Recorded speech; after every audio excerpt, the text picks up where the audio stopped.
Hello everybody, today in this video I'll show you how to invite people or friends to your private Snapchat story, so let's jump right into it. We are already on Snapchat, so let's go ahead and take the picture we want to post as a story. After that we can maybe edit it, add a text.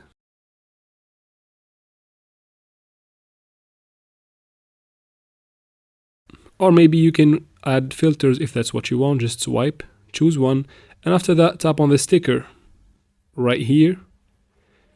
It will take you to this screen. Tap on story on the top right corner.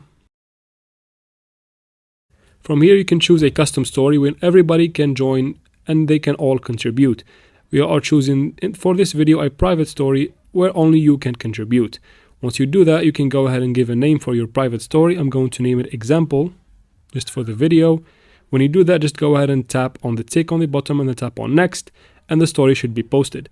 Now for friends to join the story, they have to open it, swipe up, and then tap on join story, and that's how we do it, guys. I hope this video is helpful as usual. If it was, just like and comment down below. Don't forget to subscribe for future videos like this one, and thank you very much for watching.